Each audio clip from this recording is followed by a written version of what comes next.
this in April, and so he'll continue the handover with the crew. We also look at the vehicle traffic, the vehicles coming and going.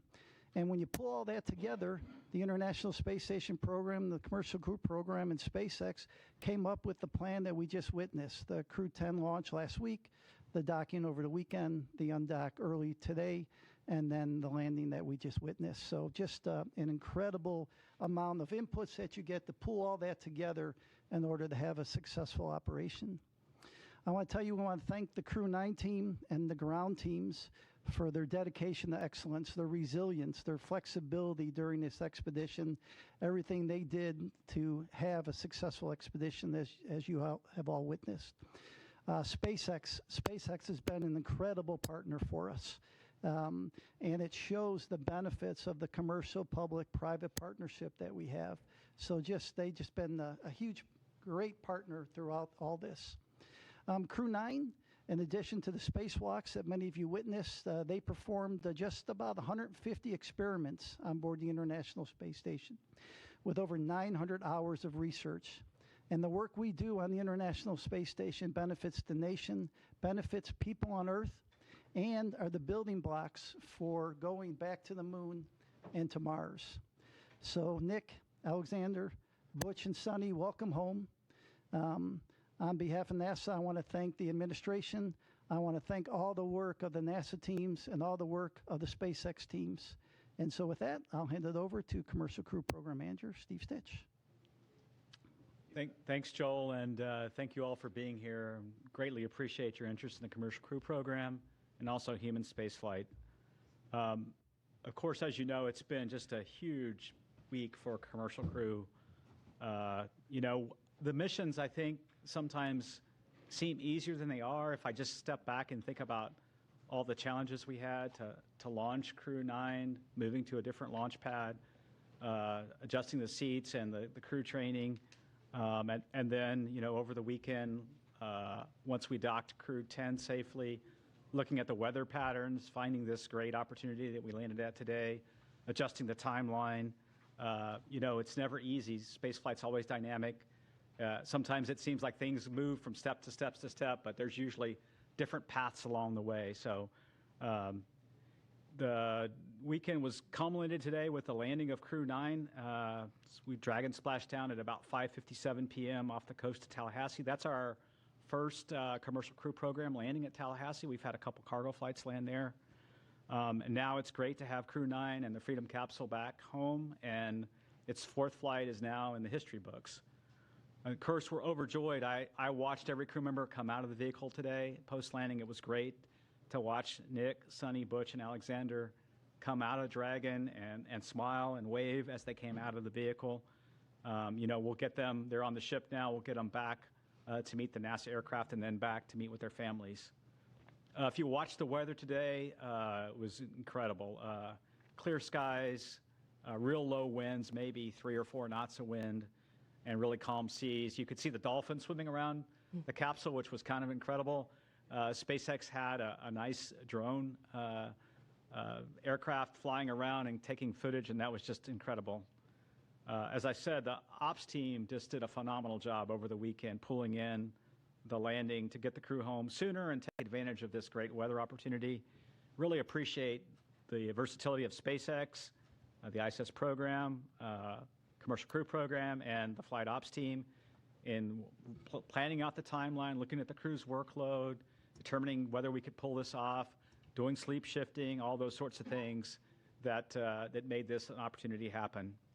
I also want to thank our partners at the U.S. Coast Guard. They were there on scene, protecting the scene and making sure that it was safe for mariners in the area. The FAA, the Department of Defense, continuing to support us. It's great to see the teams really in action. Overall, I would say it was a really clean undocking, reentry, and landing. The Dragon vehicle performed extremely well, didn't really have any issues to work. Little things, a GPS outage that we reset a filter on and things like that. Today, the sequence went perfectly. We jettisoned the trunk, executed the deorbit burn, closed the nose cone, and did the entry. You could hear Nick call down when we finally got the vehicle back through the blackout, 4.6 Gs, and you could tell they were doing well. And then braced for the parachute deploy of the drogues and then the mains and then have them splash down. So parachutes performed well. The whole system worked just as planned. The crew's doing great. You know, they'll spend a little time on the recovery ship getting checked out, making sure that they're healthy and ready to go, and then eventually they'll make their way back to Houston. Again, I want to congratulate the entire NASA Commercial Crew Program, the SpaceX team. You know, in many ways, if I step back to last year, this has been 9 months in the making, and I couldn't be prouder of our team's versatility, our team's ability to adapt, and really build for the future of human spaceflight and looking at different ways to do business, taking advantage of one vehicle to launch a crew and then bring back the crew in a different vehicle. Our partner SpaceX did a tremendous job. Every time we asked them to do something a little different, they stepped up and to the plate and did that, including swapping capsules 6 weeks ago prior to Crew 10, and then also adjusting the Crew 9 mission. You know, we'll celebrate for a while. We're going to take some time in Commercial Crew to celebrate this one and spend a little time with the crew.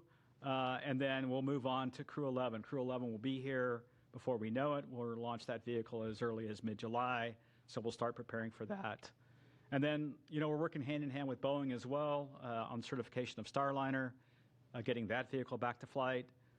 You know, Butch and Sonny's return on Dragon, to me, shows how important it is to have two different crew transportation systems, the importance of Starliner and the redundancy that we're building in human spaceflight for our low Earth orbit economy. We're super grateful for Boeing as well and their investment. They're keenly interested in the landing today. They have a watch party going on and are watching Butch and Sonny come back. And they've texted me, you know, at the build up to this, they're very keenly interested in Butch and Sonny. And then we're interested in their resilience. That whole Boeing team, like our whole Commercial Crew Program team, is resilient and moving forward to the next steps on Starliner. It's been a busy start to 2025. It's hard to believe we're in the middle or toward late March. Looking for an exciting summer as well, and I look forward to your questions, and I'll hand it over to Bill. All right, thanks, Steve.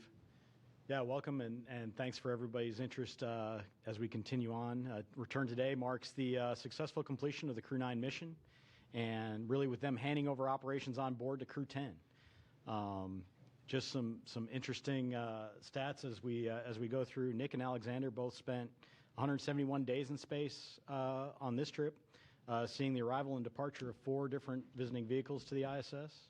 Butch and Sonny spent 286 days in space, and they got to see 8 different visiting vehicles coming and going from the ISS.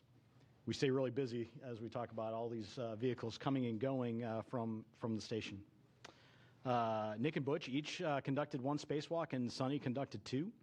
That actually gave Sonny the record for most time on spacewalks by a woman, and puts her 4th overall in terms of time outside doing spacewalks. The crew contributed to more than 150 unique experiments, like Joel said, including stem cell technology to potentially address blood diseases, autoimmune disorders, and cancers. They tested lighting systems to help maintain circadian rhythms, which will help improve conditions for not only future crews as you go through spaceflight, but also those on the ground for shift workers and those in extreme or remote environments. They did plant growth and quality experiments to support future Moon and Mars missions as we look forward with that. They loaded a really interesting experiment. JAXA had their first wooden satellite. They loaded that into and got that deployed from the ISS. And then as part of their spacewalk, Butch and Sonny collected samples from the station's exterior to study the survivability of microorganisms in the vacuum of space.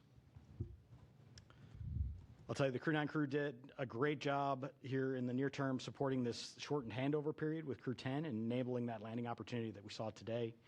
There was a lot of work that they did ahead of Crew 10 arrival to get prepared, and then really working through all of the things that we need to do to hand over the emergency procedures to the crew, to get the cargo transferred that they need to, and to get all the vehicles set up for Crew 10 to be very successful. Crew 10 is already working hard, and they're working on key science investigations on board. They already kicked them off even while they were getting prepped for undocking the other day. So coming up on ISS, we still have a lot going on. We have NG-21 release at the end of March, providing some important trash disposal for the space station. Always, you got to get rid of all the stuff that you bring up, so you got to bring that down somehow, and NG-21 is going to take away a lot of that. And then we'll look forward to Soyuz MS-27 launch Tuesday, April 8th from Baikonur Cosmodrome at about 12:47 a.m. Central. That'll be carrying NASA astronaut Johnny Kim and cosmonauts Sergei Ryzhikov and Alexei Zabritsky. And then before Soyuz MS-26 returns, Alexei Ovchinin will pass on the role of ISS commander to our JAXA astronaut Takuya Nishi. Really a lot of great stuff continuing on station. I really appreciate the entirety of the team, joint with SpaceX, NASA, our operations team, the program teams, the engineering teams, all the work it takes to turn around these missions. It's a ton of stuff, and then we go change it on them at the last minute, and they handle it like the pros that they are. So welcome home to Crew 9, and with that, I'll hand it over to Sarah. All right, thanks, Bill. Well, it's a good day to be here at SpaceX, and it's a good day down in Florida as we welcome Crew 9 home from their stay at the International Space Station. We're happy to have safely returned Nick, Alex, Sunny, and Butch back to Earth and to their families after their time at the orbiting laboratory. Human spaceflight is dynamic and exciting, and this crew knows that as well as any other. So back in September, Steve was talking about this a bit, Crew 9 became the first human spaceflight mission to launch from Pad 40 using our new Dragon Tower that we completed construction on last year. And it was our first mission in a while to fly a crew of 2 since Bob and Doug's historic flight in 2020. So then just 3 days ago, we launched Crew 10 to take over and continue the work of Crew 9 on ISS. And I forgot to mention this Friday night, but Crew 10 was our 50th Dragon mission since first launching COTS 1 in December of 2010. That's a huge milestone for the team. COTS, if you don't remember, stands for Commercial Orbital Transportation Services. And COTS 1 was the first demonstration mission under that original partnership with NASA to resupply the space station with cargo flights. It was also the mission that inspired me to join the SpaceX team, which I'm so grateful I was given the opportunity to do a few months later. So the rest is history. We've been bringing cargo and more recently crews to the orbiting lab for well over a decade since. And as we talked about a few days ago after Crew 10 launch, NASA and SpaceX adapted as this mission evolved. And I appreciate all the kind words said already during this press conference. As we adapted together, we kept safety at the forefront. And thanks to the teamwork across the 2 agencies, a change in the Dragon spacecraft for Crew 10 and then a shortened handover helped accelerate the Crew 10 launch and the Crew 9 return. Then over the weekend, we decided as a joint team to undock a day earlier than originally planned to take advantage of some great weather we were seeing off the coast of Tallahassee for splashdown. So I know this required quite a bit of creativity from the NASA team and the onboard crew to compress the handover even further than they already had. And I'm thankful for everyone's hard work and flexibility to safely bring Dragon and the crew home today. I'd be remiss if I didn't acknowledge that today's return was also our final Dragon recovery on the East Coast. So after 6 years of successful recovery operations off the coast of Florida, we'll now be moving all Dragon recovery operations back to the West Coast. I just hope the California coast can bring as many dolphins as we saw during today's operation. That was really fun to see. We had a nominal return today. Dragon is healthy and the parachutes performed as expected. The crew is likely on the recovery vessel now, soon to transit to the SpaceX NASA handover location, while the SpaceX vessel transports Dragon back to our refurbishment facility at Cape Canaveral in Florida. It's amazing to think that SpaceX has now safely flown 62 crew members from 14 countries to space, 52 of those to and from the International Space Station. Dragon has supported 46 missions to the station in all, and 29 of those on reflown Dragons. I think that's enough flights that we can be really proud of what the team has built together and what we've accomplished, but always with the humility and awareness that we will continue to learn every single mission. The stakes of getting this right are and always will be high. And as Bill Gerstenmaier often says, we must always stay hungry and vigilant to scour the data before, during, and after every operation we perform. It's always an honor for all of us here at SpaceX to launch human spaceflight missions and safely return astronauts and cosmonauts as we continue to advance human spaceflight. Thanks for having me on the briefing today and look forward to your questions. All right, thank you all for your opening remarks. We will go ahead and start taking some questions in the room, so please raise your hand, Gina. Go ahead. I think this is for Steve Stitch. Crew Nine's home, but the research hasn't stopped, because what you need to know about what happened with Butch and Sonny on orbit, that's still an ongoing medical research project. Would you kind of expand on that for me? What will you learn about their 9 months on the space station? Yeah, I think I can comment and then see if Bill has anything to add. But, every single crew member that we fly in orbit, we collect medical research data. We do various blood draws at various times during the flight, especially toward the end.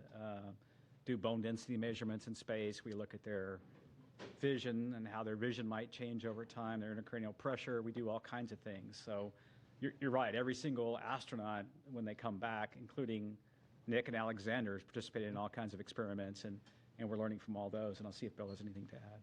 I think you covered the vast majority of it.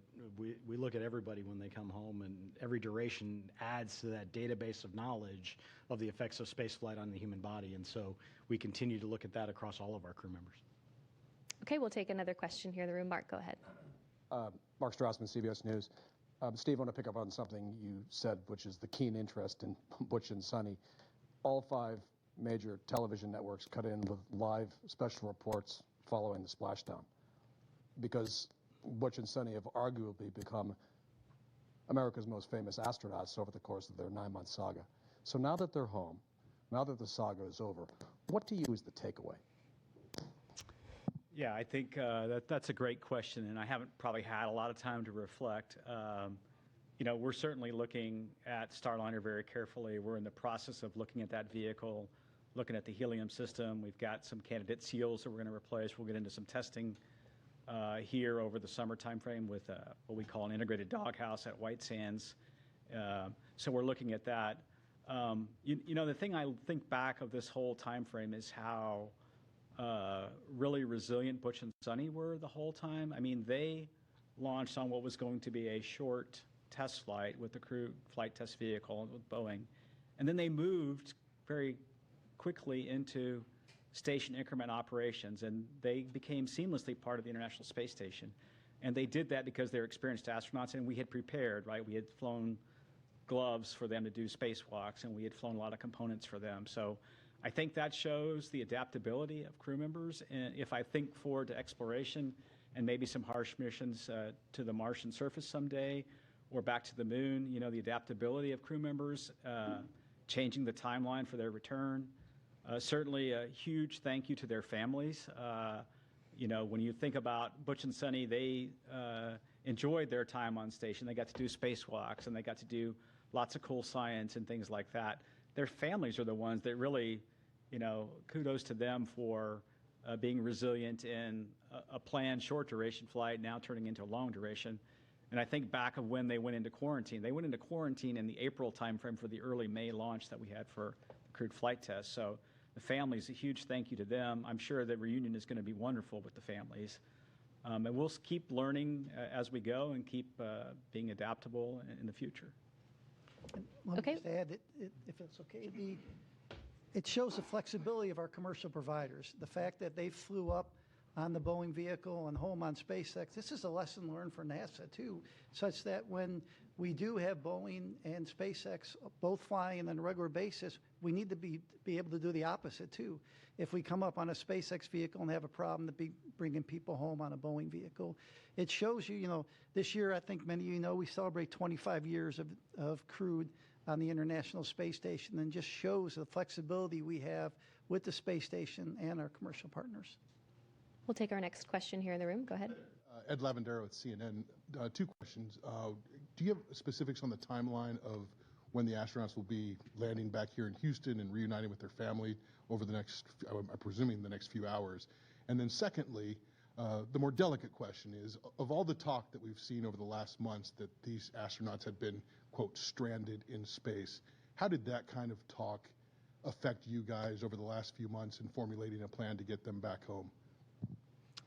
Yeah, I don't have the specifics of the timeline. I know they're going to fly back here tonight. They'll probably spend some time rehabilitating a little bit, and the doc's watching them, and then they'll rejoin their families in the next, day or so. Relative to the mission planning, I think what we did was we tried to look for opportunities to bring the crew back when it was safe to do so. And, we always had a lifeboat, a way for them to come home, all the way back to Starliner. If you remember during the Starliner crewed flight test mission, we said if there were an emergency during part of that mission, we considered the thrusters, the service module thrusters, good enough to bring the crew back then. We then transitioned to the Crew 8 vehicle for a temporary time frame until Crew 9 arrived. So we always had a way to get the crew home safely should we need to. And then it really became, when is the right time? When is the right time to bring them back? And then when we had to swap over Dragon capsules from the new vehicle, which wasn't quite ready, we moved to Capsule 210. We figured this March timeframe was the timeframe to execute this direct handover that we just did. So for me, it's been the normal kind of planning I do all the time, looking at all the options, working with SpaceX, working with the space station program, and finding the right time to bring the crew back. Okay, we'll take another question here in the room. Hi guys, my name is Amanda Henderson. I'm with KHOU 11, the CBS affiliate here in Houston. 10 days turning into 9 months, but turning also into hundreds of hours of invaluable research that they got up there at the ISS, and also moonwalk hours. Can you talk a little bit about how, when you realized that they were going to be up there for longer than the intended time frame, they were able to transition into getting that invaluable research started? Yeah, I can start with that one, and I can let these guys add in. So even before they launched, because we knew they were flying on a test mission, we provided all the training for the stay on ISS that they would need to be a long-duration crew member. We flew the equipment. Every crew has unique equipment that they need to do a spacewalk, and we made sure we had that up there. So I think it really comes to the preparation that we did even before they flew that allows them to be so successful when they get up there. And that's really what we do with all of the crews that fly to the ISS. There's the rigorous training program that they go through. They're prepared for things. They have a lot of skills-based training that goes on so that they know how to do the basics of everything. And then we have an outstanding team on the ground working with them. They get to work directly with the scientists in a lot of cases on experiments that help walk them through what they're doing, video downlinks. We have a lot of different ways to kind of help them through, and it really just enables everything that they then do on board in an effective manner. But it all starts with that preparation that we did ahead of time, knowing that we have a test mission coming. I do think the difference, like the shuttle missions had a finite duration. The way the space shuttle worked, it had fuel cells, and they used liquid oxygen, liquid hydrogen to power those fuel cells. And so at some point, that vehicle had to return. But the beauty of the space station is wonderful laboratory, wonderful place for the astronauts to live and work, and you can almost stop the clock if you have a problem. And I think that's something that we learned on this flight that's a little bit different is, so when Starliner we had planned for maybe a short 10 to 2 week mission for a test flight. When we needed more time, we took that time to understand the vehicle, and then when we determined that the better option would be to bring Butch and Sonny back on Dragon, we pivoted over to that plan. So I think Station gives us that flexibility that we never had before, and we also have flexibility now, as Joel said, with 2 different vehicles. So someday there may be a case where we're using Starliner to handle a Dragon contingency problem of some sort. So we have a luxury that we didn't have in the past, and so we're adapting and learning from that. All right, we'll head over to our phone bridge to Marcia Dunn with the Associated Press. Yes, good evening. Probably for you, Steve. I understand the crew is being flown to Houston tonight and that they'll be staying at JSC in crew quarters. When will they be able to go home if they're feeling good? How much time off do they get before they have to go back to work? Are you giving them some extra bonus vacation? And when do you have to decide whether Starliner is going to be carrying Crew 12 up? What's the deadline for deciding on that mission, whether it'll be Starliner or Dragon? Thanks. Yeah, there's a lot of questions there. I hope I get all of them. Let's see. The first question was, when do they go back to their families? It's usually within a day or two, once they're cleared medically, that we make sure, as they readapt to gravity here on Earth, it's usually a day or two. They'll go back to their families. And then, they'll get some time off, and then we've done a lot of, fortunately with Butch and Sonny, we've done a lot of debriefs already with them. And so we've gotten feedback on Starliner and feedback on many things for the crewed flight test already from them while they were on orbit. they'll have a standard set of debriefs with the Crew 9 crew, because they really have been part of Crew 9 ever since Crew 9 docked.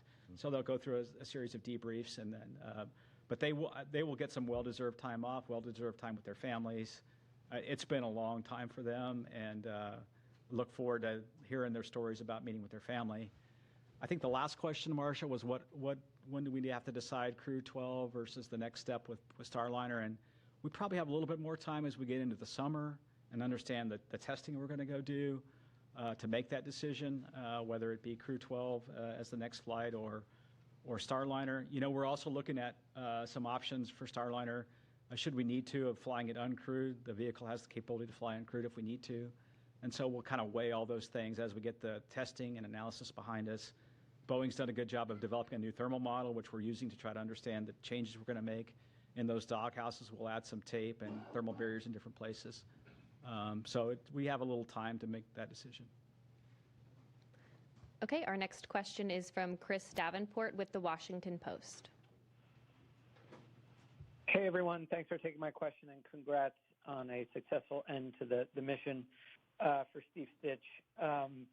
You had mentioned your discussions with Boeing, and I'm just wondering, has Boeing given you a 100% commitment that they are sticking with the program, just given the enormous costs they've had to eat? And is NASA doing anything to incentivize them to stay? You just mentioned an uncrewed flight, for example. Thanks. Yeah, Boeing, all the way up to their new CEO, Kelly, has been committed to Starliner. I can see that in the way they're approaching their solution to the problems. They're taking the time to understand the leaks we had in the helium system and testing some new seals that we may field in those flanges. The same thing with the test plans that are multifaceted for the thrusters, some testing of the Teflon material, integrated testing at White Sands. So I see them being very committed. They want to provide a transportation system with crewed capability to fulfill their missions. And then they're even, I think, stepping beyond that and thinking about low Earth orbit and comm LEO destinations with their vehicles. So I see a commitment from Boeing to continue the program. They realize that they have an important vehicle, and we were very close to having a capability that we would like to field. I think we have some changes we need to make to the way we heat those thrusters, the way we fire those thrusters, and then we can test that on the next flight. So. Our next question is from Ken Chang with the New York Times. Hi, thank you. This is for Joel, Steve, and Sarah. The White House put out a statement that said the landing today, representing President Trump, keeping his promise to rescue the astronauts stranded in space. And from what you just said during this news conference, I think it's been in the works for months, and a lot of work for everyone. I was just wondering, could you explicitly answer the question, if Kamala Harris were president, or if Joe Biden had run for re-election and won, would anything have changed with this mission? Thank you. NASA is an agency. We work for the president, and who's ever there, we work for them. We had an input from that office. We took a look at it, and our job is to take all the inputs we get and operate as successful and safely as we can. And that's what we would do for this administration, and that's what we would do for any administration.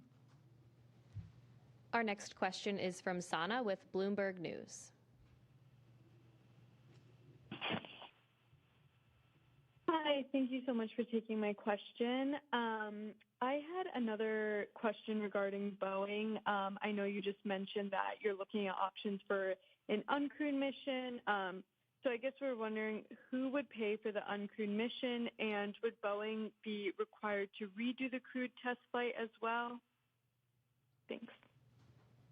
Yeah, what we're looking at right now is we really want what I would call is a crewed capable vehicle. So even if we were to fly the vehicle without a crew in the return back to the next steps on with Starliner, we want that to be crew capable. So we want it to have all the systems in place that we could fly a crew with. In fact, as I think about it, it might be there for a contingency situation as we prepare for whatever events could happen. One of the things that I've learned in my time at NASA is always be prepared for the unexpected, always have options.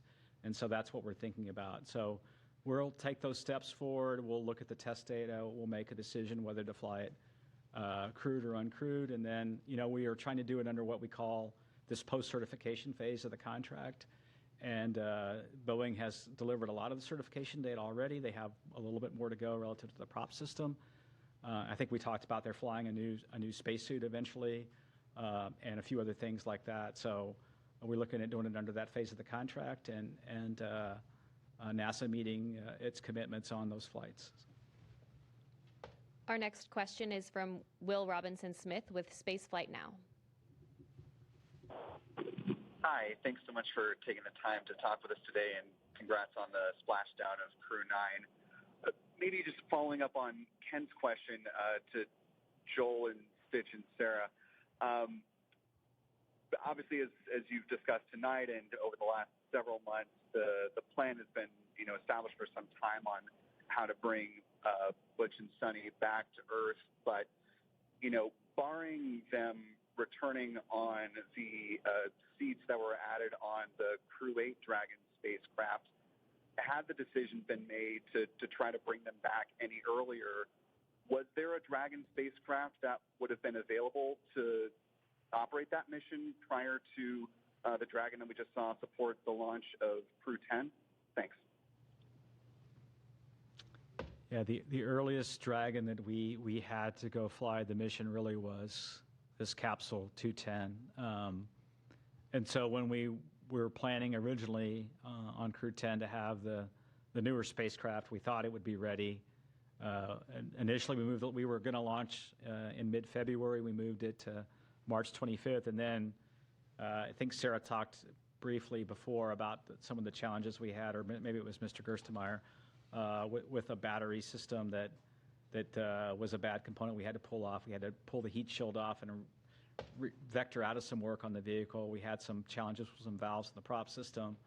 And this, to me, is just evidence of how complicated. I don't think we always do a super good job of explaining how complicated the spacecraft itself is made up of millions of components that have to work in an integrated fashion, and you go through testing and qualification to get there. And so those components didn't work. And when we looked at that, we just pivoted over to the vehicle that was going to be ready the soonest, which was Capsule 210, and that led us to the March 12th date and then eventually the March 15th launch.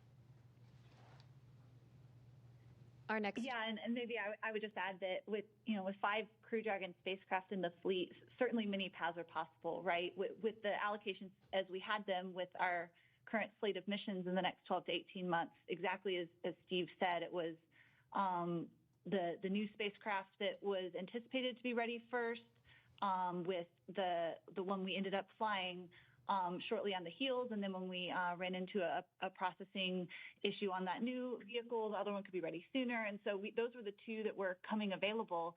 But certainly we can pivot and adapt. Flexibility is the name of the game, right? And so if we change what lanes or what stage of the flow any given spacecraft is in, we can open up other options available. But we had these vehicles allotted to or allocated to specific missions, and these were the 2 spacecraft that met the need that we had here in the spring to fly these missions in the timeframes that they were requested. All right, our next question is from Joey Roulette. Hey, thanks. Just 2 questions. One quick one for Steve. I just want to be clear. So it sounds like the testing results that you guys are going to have with Starliner this summer and maybe later on is going to determine whether its next mission is uncrewed or crewed. And whatever that next crewed mission is that going to be like a routine certification crew mission, or might there be another CFT? And then the second question is for Bill Specht. I was just wondering if there's any studies that Butch and Sunny are involved in that investigates the like behavioral or psychological kind of response to not just long duration spaceflight, but unexpected changes to a mission in the middle of it. Thanks.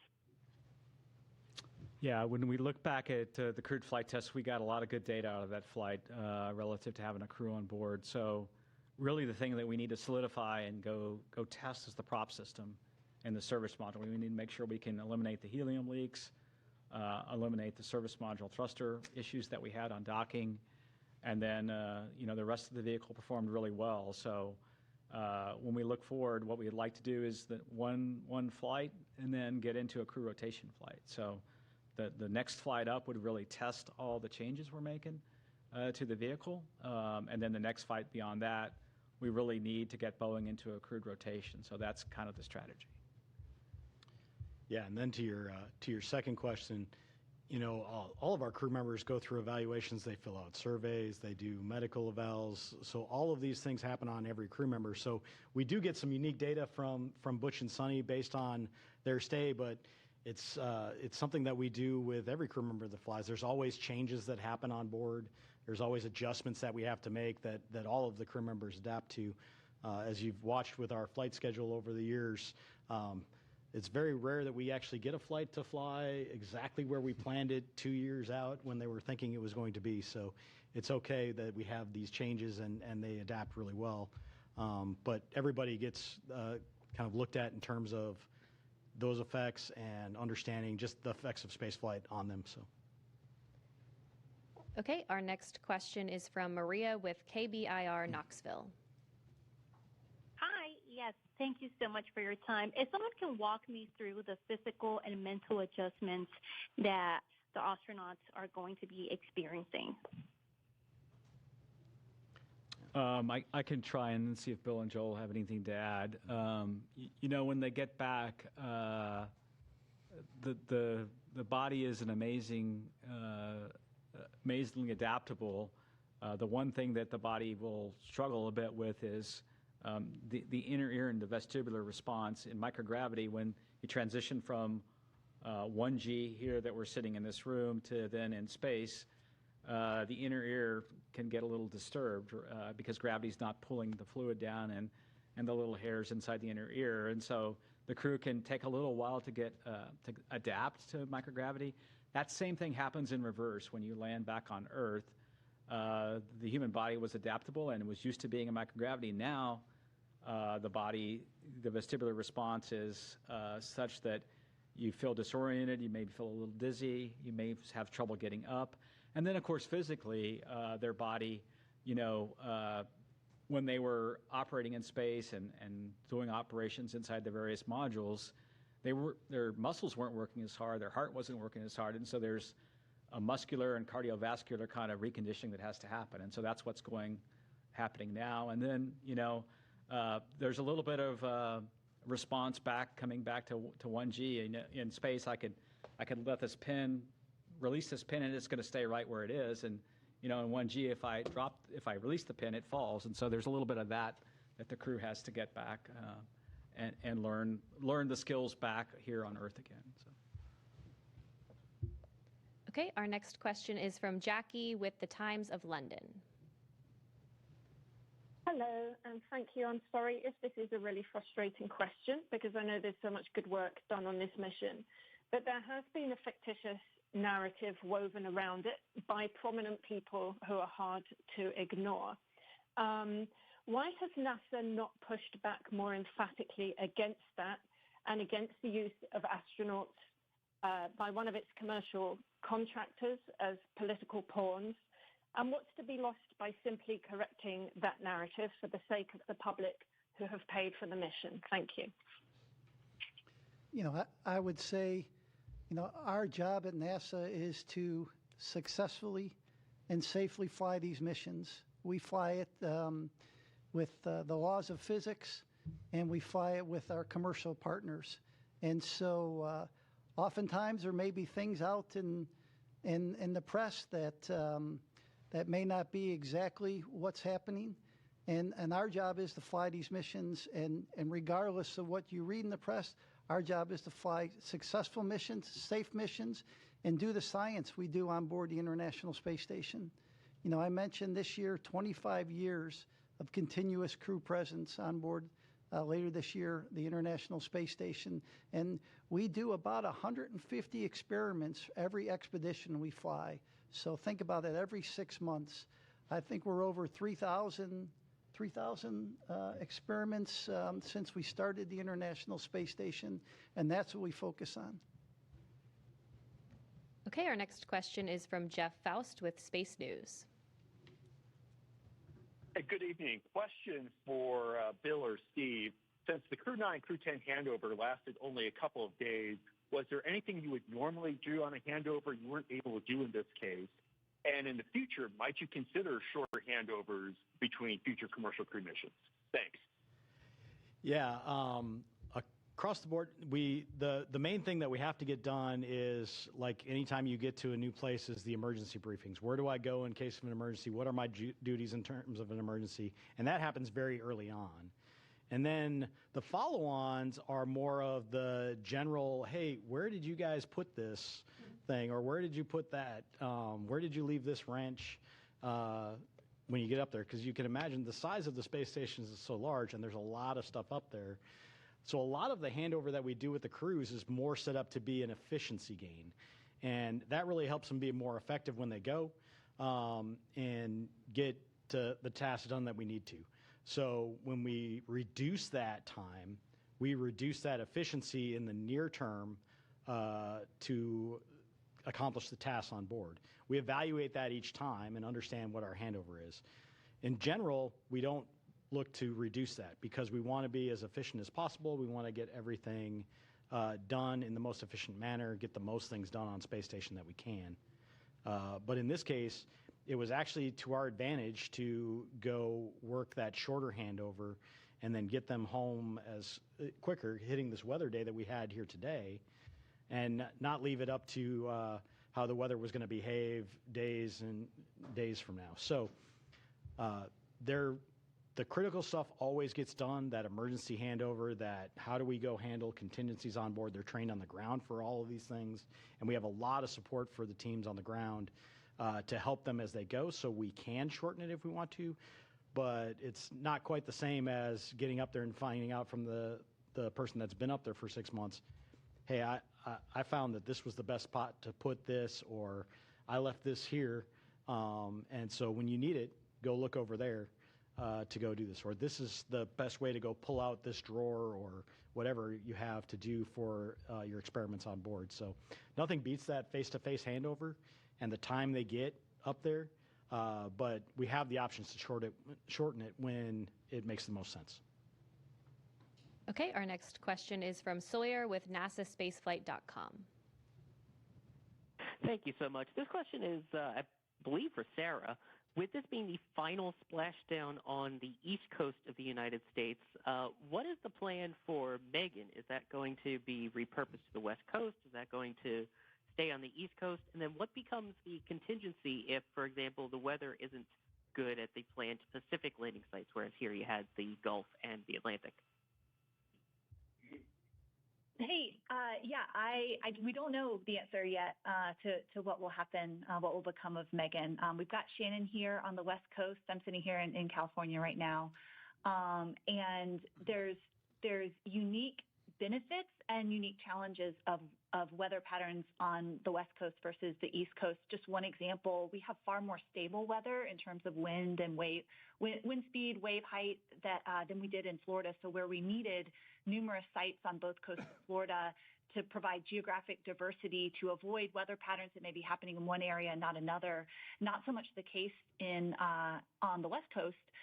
However, our cloud cover is different here than in Florida. And so things like the airborne assets that support our mission might have different challenges out here than over there. So we've done a lot of trying to learn from meteorologists and historical weather patterns, and then figure out the right number of sites and the right number of support assets to ensure that we maintain a high return availability, which means a high percentage of days that would be a viable return option with a safe splashdown, regardless of what coast we're splashing down on.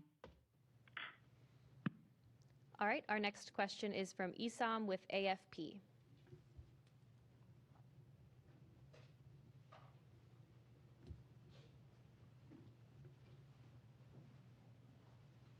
If you're talking, we can't hear you. Oh, sorry about that. I was on mute. A couple of quick questions. Steve, you mentioned that they'd be released to their families in a day or two. but they're still going to be going through with rehabilitation for quite a while, right? If you could discuss that. And the other second question is just a bit broader to follow on from some of my colleagues. As Steve confirmed that, Crew 10 was the designated mission that this could happen, could you help us sort of square that circle that, with praising the administration for accelerating the timeline? How concretely, just to follow up on my colleagues' questions, how concretely can the administration be credited with accelerating the recovery when, the plan hasn't fundamentally changed here? It's just something that we're having a little bit of trouble understanding. Thank you. Yeah. I'll talk the rehabilitation and let Joel talk about the other questions. Rehabilitation will continue. There's a sequence of exercises that they do to try to regain their physical strength over a number of weeks.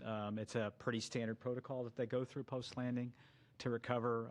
It's well documented, well practiced, and the docs and the trainers that do this work will kind of follow each crew member, whether it be Butch and Sonny or the others. We talk about Butch and Sonny because they had a 9-month stay, but the others had 171-day stay or so, which is pretty typical of what we've had. And I'll let Joel handle the other questions. And so you were asking the input from the administration. So I think Ken Bowersox said it well the other day. It excited the system, right?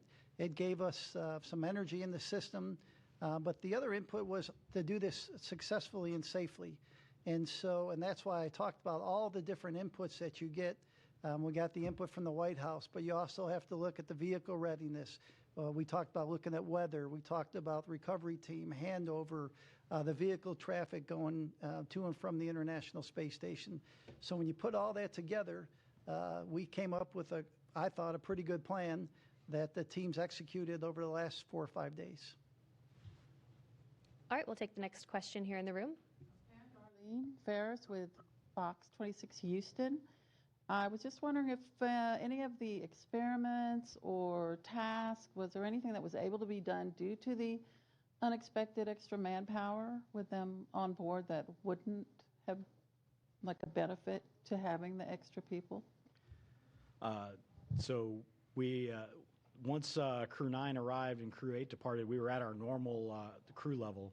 So we managed within the normal kind of cadence that we did there. But before that, we absolutely took advantage of Butch and Sonny being there and having the extra hands. We had some maintenance activities that had to be done over the summer that would have potentially taken away from some of the science that we were doing that we didn't have to take away from that time because of the fact that we had the extra hands there. So it was great having them there over the summer as extra hands to help out with a number of activities going on. Okay, we'll take our next question here in the room.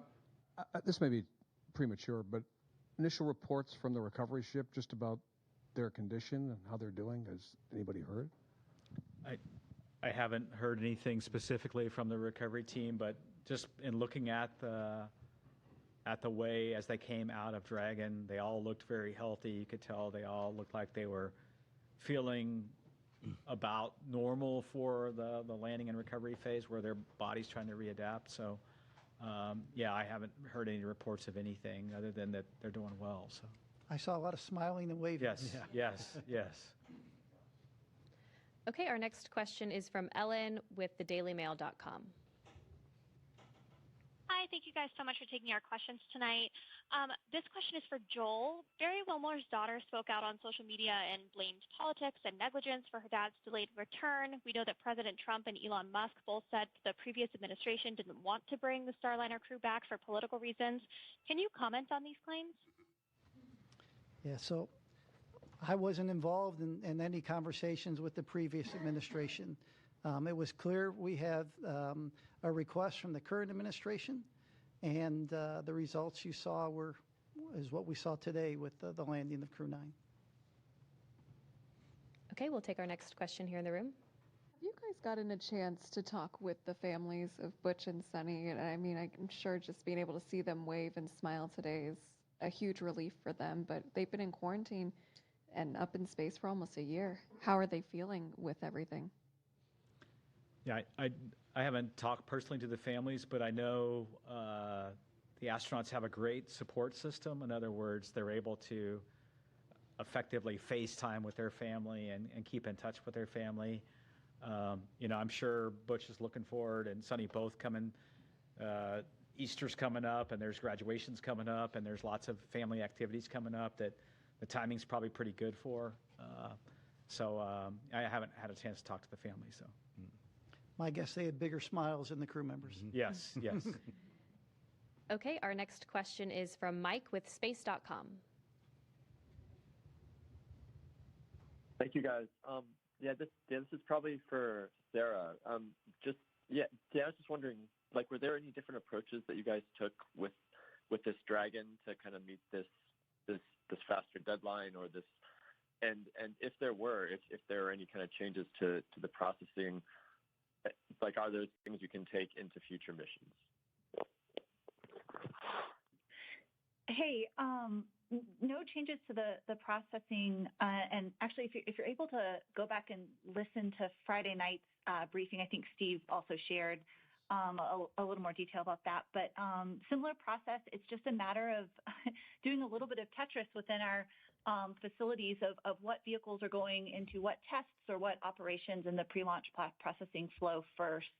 So we certainly did that. There's a few items of hardware within the vehicle that are unique to the specific crew flying. For example, we have small, medium, and large seat buckets installed in each of the 4 locations, and then custom foam for each individual to further customize their experience. And so there was a little bit of just doing the tally on the unique hardware and making sure it was all okay to be used for this mission, but nothing unique to the actual processing flow itself.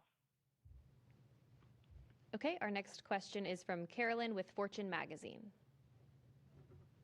Thank you very much, and congratulations. I'm wondering, can you just share a little more how Sonny and Butch handled kind of the switch mentally to the 9-month mission, besides being very resilient, and what advice you give the rest of us lonely humans when we encounter challenging circumstances?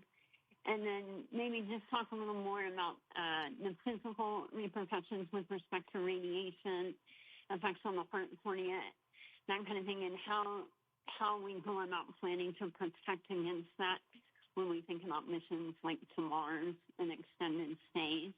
Thanks. I can start, and then the other guys could ask. Before an astronaut flies, we talk to the crew. The crew members are talked to about extending. Hey, you may be assigned for a 6-month mission or an 8-day mission in this case, and you may be extended. Frank Rubio was an example, right? Mark Vande Hei was an example. So this isn't the first time that people are flown.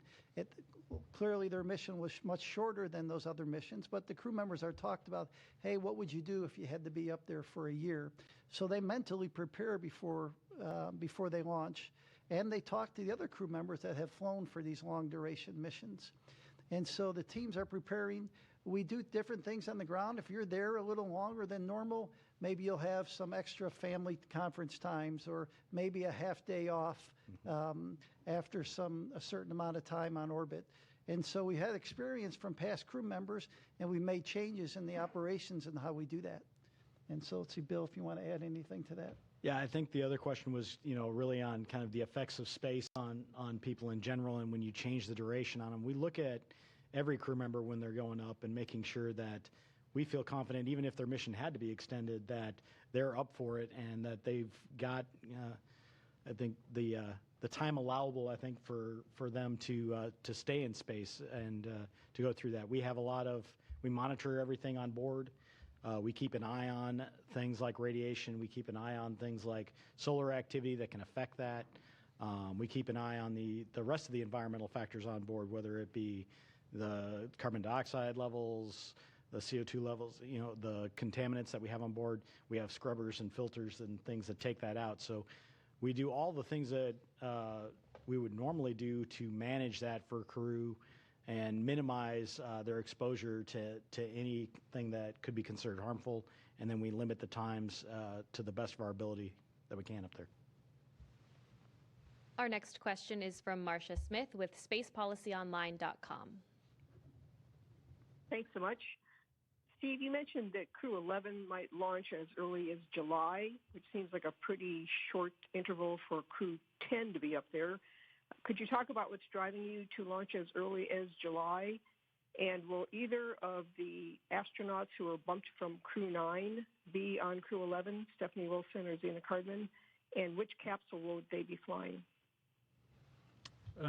Let's see the timing for that mission right now. Originally we were going to fly that mission. We had been, if you look at historically, our rotations have been in February and August. There is a particular SpaceX cargo flight, CRS-33, that has the ability to do some reboost for the space station, and that needs to fly in that late August, early September timeframe. And so we moved our handover up.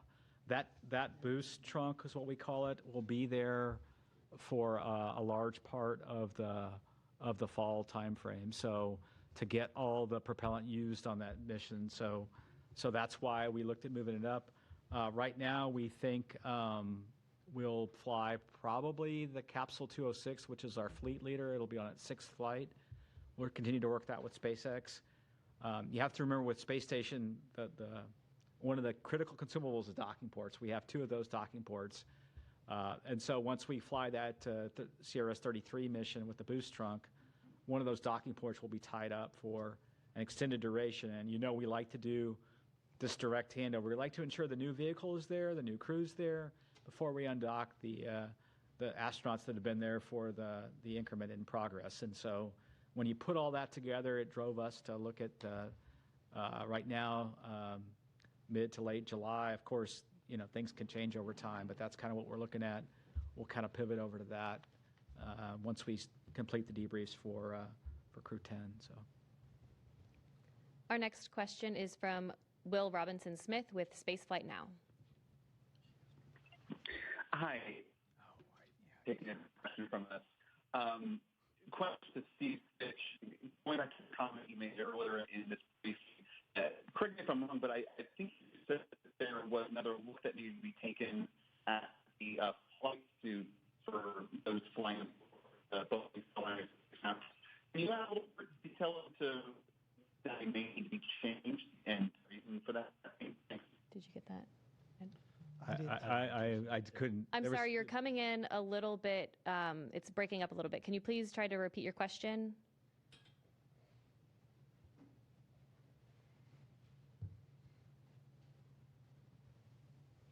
Operator, if you could please unmute the participant.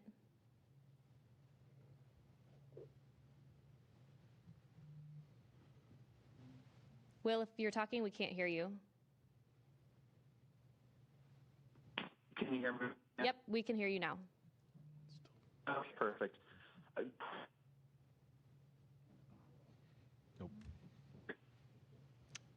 I'm sorry, we keep losing you. If you could just follow up with us after this news conference, we'll be happy to get a response over to you from the panel up here.